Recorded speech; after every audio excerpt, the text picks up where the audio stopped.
1911년 8월 21일 레오나르도 다빈치의 모나리자가 사라졌다.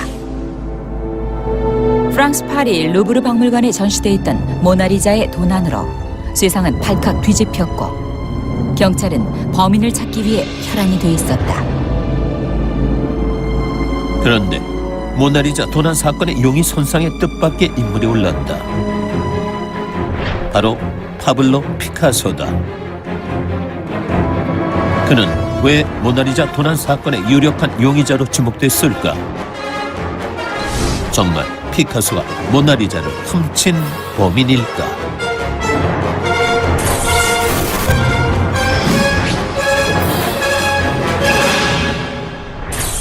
평화와 경건함이 가득한 풍경으로 전 세계인에게 감동을 안겨준 장 프랑스와 밀레의 만족. 파격적인 구도로 발레리나의 아름다움을 극대화한 에드가 드가의 스타. 두 화가의 걸작으로 꼽히는 이들 명화 속엔 반전의 이야기가 숨어있다. 해질녘 들판에서 두 부부가 기도를 올리는 모습을 담고 있는 만종은 지금까지도 전 세계인들의 사랑을 한 몸에 받고 있는 명화다. 하지만 스페인 초현실주의의 대가 살바도르 달리에게 이 그림은 공포 그 자체였다.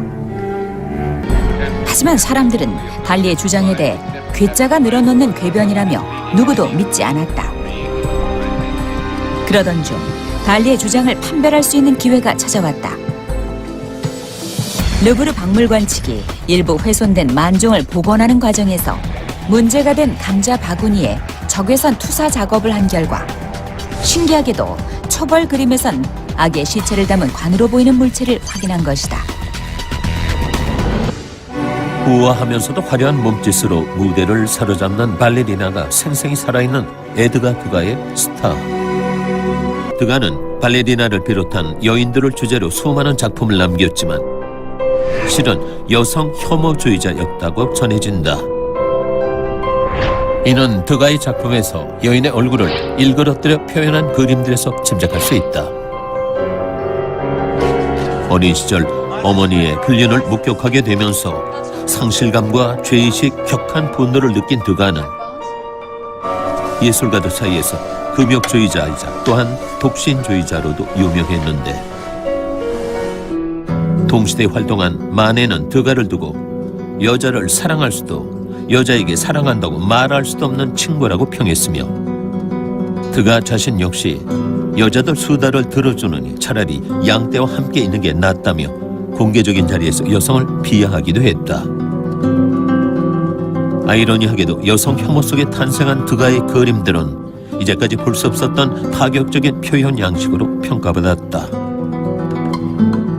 결국 드가의 지독한 여성 혐오증이 그를 세계적인 화가로 만들어준 것이다. 수많은 명화 속엔 당시 사회를 고발하고자 했던 작가의 메시지 또는 들키고 싶지 않은 내면의 상처까지도 드러나 있다. 어쩌면 이들 그림이 오랫동안 대중들에게 사랑받으며 여운을 남기는 이유는 그 속에 숨겨진 이야기들 때문인지도 모른다.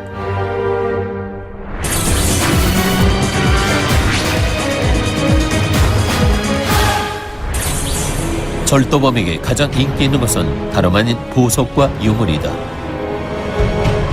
보석은 가공이 쉽고 유물은 불법으로 도굴한 후 경매에 내놓더라도 사람들이 알지 못하기 때문이다. 하지만 진짜 영리한 절도범들이 탐내는 것은 그림이라고 한다. 그림 중에서도 아주 유명한 작품은 지명도가 높아 경찰에 잡힐 위험이 있고 처분하지 못할 가능성도 크지만 범인들은 절도를 감행한다. 그 이유는 무엇일까? 바로 돈이다. 절도에 성공하는 순간 해당 작품은 지하 세계에서 새로운 가치를 부여받는다. 비록 시가의 10%를 할지라도 이는 수십억 원을 호가하는 큰 액수이며 유명 그림의 가치가 올라갈수록 절도범들의 강력한 범행 대상이 된다. 세계에서 가장 유명한 그림으로 꼽히는 레오나르도 다빈치의 모나리자. 파리 르브르 박물관에 전시된 모나리자를 보기 위해 시간당 1,500여 명의 관람객들이 이곳으로 향한다. 그런데 멀쩡히 걸려있던 모나리자가 2년 동안 감쪽같이 자취를 감춘 사건이 있었다. 1911년 8월 21일 르브르 박물관에서 모나리자가 사라진 것을 처음 발견한 사람은 화가 루이 베르였다. 이 사실을 전해들은 박물관 측은 발칵 뒤집혔고 대대적인 조사가 이루어졌지만 모나리자의 행방은 찾을 수 없었다. 그런데 흥미로운 사실은 조사를 받은 사람 중엔 시인 기욤 아폴리네르와 화가 파블로 피카소가 있었다는 점이다. 도대체 어떻게 된 일이었을까? 파리 예술계의 스타였던 아폴리네르와 피카소는 당시 상상력을 마비시키는 박물관을 전부 파괴해야 한다며 모더니즘 운동을 선보였다. 이에 경찰은 두 사람을 체포해 수사를 벌였으나 증거 불충분으로 혐의가 없다는 결론을 내렸다. 그로부터 2년 후 모나리자 도난 사건에 대한 단서는 엉뚱한 곳에서 나왔다. 이탈리아 피렌체의 우피치 미술관에 모나리자를 팔겠다는 제안이 들어온 것이다. 우피치 미술관 측은 즉시 경찰에 신고했고 마침내 모나리자 도난 사건의 진범 빈센초 파루자를 잡을 수 있었다. 그는 재판에서 그림을 훔친 이유에 대해 이탈리아 사람인 다빈치가 그린 모나리자는 고국으로 돌아와야 한다고 생각했다고 주장했다. 결국 빈센초 파루자는 징역 6개월을 선고받았지만 이탈리아에서는 영웅 대접을 받았다고 한다. 하지만 빈센초 파루자보다 더 화제를 모았던 건 모나리자가 사라진 시기에 6점의 위작이 판매됐다는 사실이다.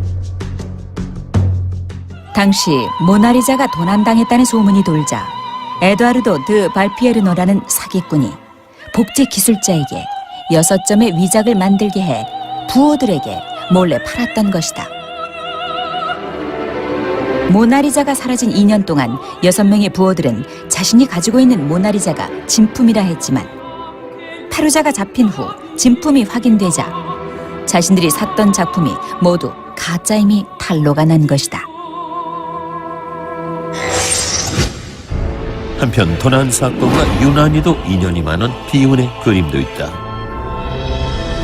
에드바르드 뭉크의 절규는 모나리자와 같이 세상에 가장 널리 알려진 그림이라 평가되지만 이 그림의 또 다른 버전이 존재한다는 사실을 아는 사람은 많지 않다.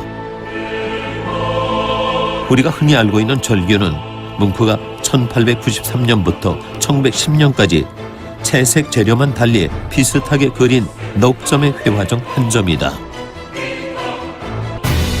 1994년 2월 12일 노르웨이의 릴리 함메르에서 열린 세계 동계 스포츠 축제 개막식에 경찰력 30% 이상이 집중된 사이 노르웨이 국립미술관에 소장돼 있던 뭉크의 절규가 사라졌다.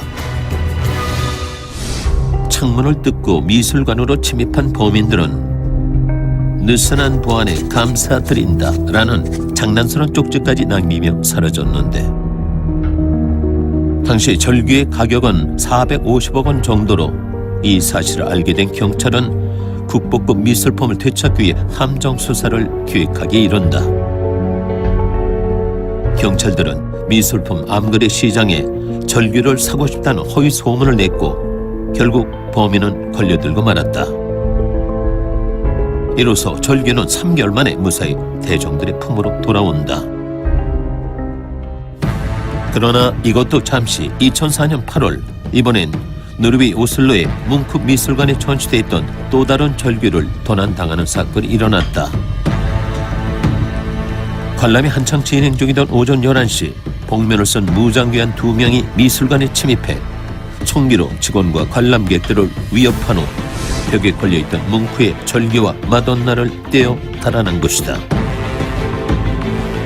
범행에 사용된 자동차는 곧 발견됐지만 차량과 함께 버려진 액자 틀에선 그 어떤 단서도 발견되지 않자 결국 경찰은 유사 범죄를 저지른 전과자들을 대상으로 대대적인 수사를 벌였다.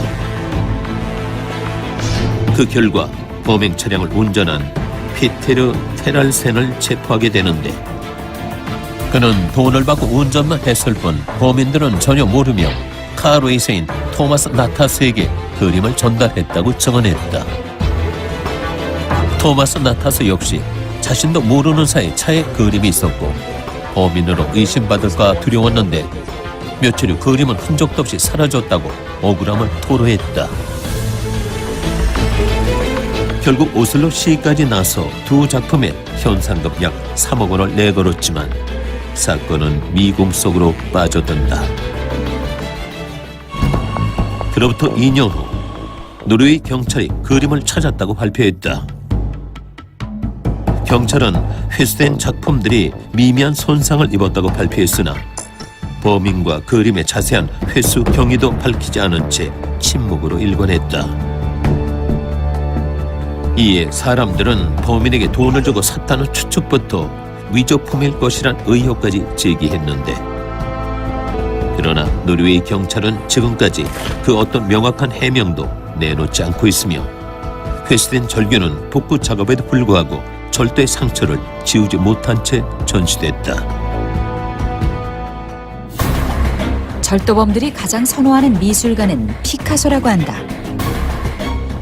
피카소의 작품 중 현재 600점의 행방이 묘연한 상태인데 도난당한 미술품이 주인에게 돌아갈 확률이 약 10%임을 고려한다면 앞으로 만나지 못할 피카소의 그림이 더 많아질지도 모른다. 미술품 도난으로 생기는 연간 피해액은 수조 원에 이르고 이 또한 매년 10% 정도 증가하고 있다. 무기와 마약 밀매에 이어 심각한 국제적 문제로 떠오른 미술품 도난. 지금도 세상에 빛을 보지 못한 수많은 명작이 지하 세계를 떠돌고 있다.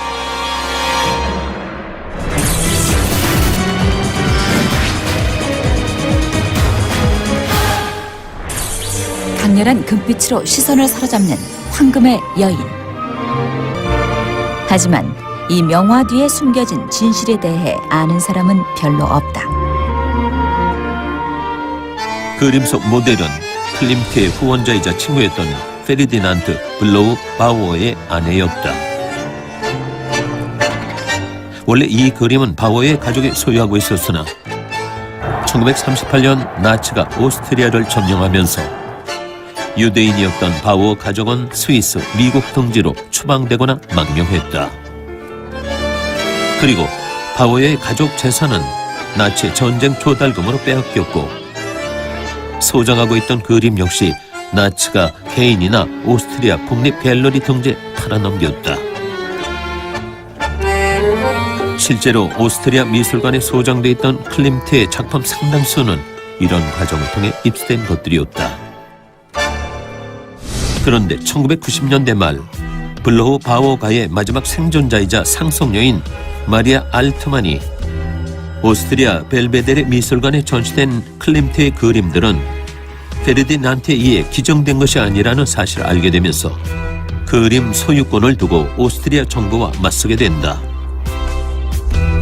오스트리아 정부는 자국 출신 화가인 클림트의 작품들이 오스트리아에서 전시돼야 한다고 주장했지만 이미 미국 시민이 된 알트만을 설득하기엔 부족했다. 결국 6년 반 동안 치열한 법정 공방을 벌이게 되고 2006년 1월 6일 오스트리아 법원은 알트만의 손을 들어준다. 그러나 그녀의 발언으로 가장 큰 곤경에 처한 것은 다름 아닌 오스트리아 정부였다. 이제는 오스트리아에서 아델레 블로흐 바우어의 초상을 볼 수 없게 됐다는 사실에 실망한 오스트리아 국민은 애초에 정부가 알트만 측과 구매 협상을 하지 않은 부분을 지적했다. 이에 게러 문화부 장관은 클림트의 작품이 너무 비싸 구매할 수 없었다고 말했지만 알트만은 오스트리아 측이 작품의 가격을 물은 적도 자신이 가격을 말한 적도 없다고 했다. 구차한 변명으로 위기에 몰린 오스트리아 정부는 그제서야 억만장자를 비롯한 문화 사업가들을 불러들여 클림트 작품들을 구매할 수 있는 후원자가 필요하다며 대책 마련에 나섰지만 후원자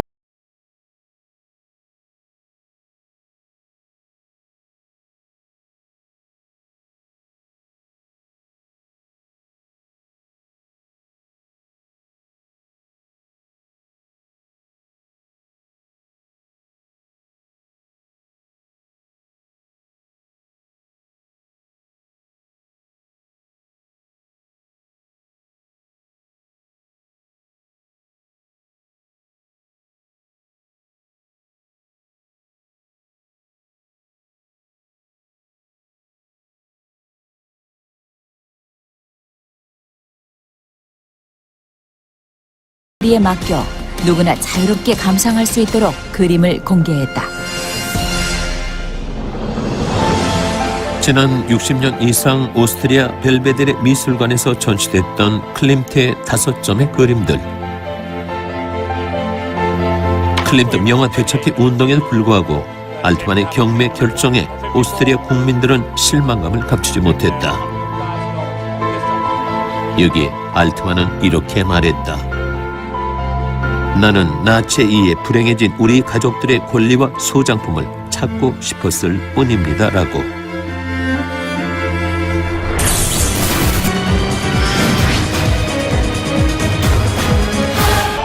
우리에게 널리 알려진 진주 귀걸이를 한 소녀. 2점의 그림 중 어떤 것이 위작일까? 정답은 왼쪽 그림 메이 헤런의 위작이다.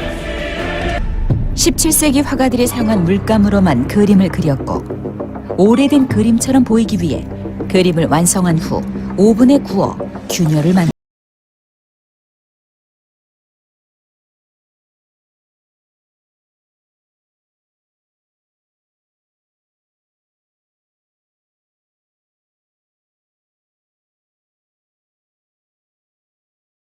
메이 헤런은 이런 수법으로 그린 그림을 새로 발견한 작품이라 속였는데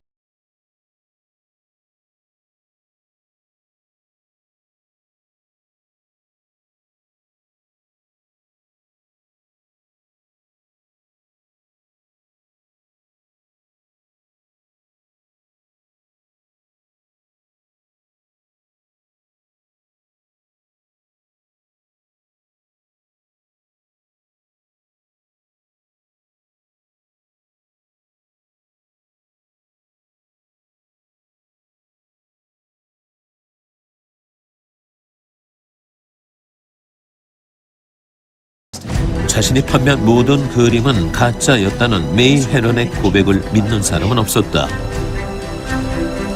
그러기엔 그림이 너무나도 완벽했기 때문이다. 하지만 메이 헤런의 위작 주장은 계속됐고 이를 입증하기 위해 삼엄한 감시 속에서 마지막 위작인 신전에서 설교하는 젊은 예수를 완성했다. 메이 헤런이 판 그림들의 위작임이 드러나는 순간이었다. 게다가 17세기엔 쓰이지 않았던 색깔인 코발트 블루가 사용된 사실까지 더해져 그가 판 그림은 모두 위작임이 최종으로 증명됐다. 1947년 메이 헤런의 재판이 열렸다. 네덜란드 국민은 처음엔 메이 헤런을 나라를 팔아넘긴 반역자라고 비난했지만 재판이 끝난 후부터는 적국 독일을 속인 국민적 영웅으로 불렀다. 형기를 마치면 그의 이야기를 다룬 영화 제작 제의는 물론 개인전을 열어주겠다는 환대가 기다리고 있었지만 그는 4개월의 형기를 남기고 심장마비로 사망했다. 그리고 나중에 아주 재미있는 사실도 밝혀졌다. 메이 헤런이 나치의 괴링에게 위조 작품을 팔고 받은 돈 역시 위조 지폐였던 것이다. 상상을 초월하는 고가의 명화들을 위작하는 행위는 지금도 미술 시장에 등장하며 논란을 일으키고 있다. 하지만 아무리 뛰어난 위작이라 할지라도 명화를 탄생시킨 화가들의 삶과 열정은 위작할 수 없을 것이다.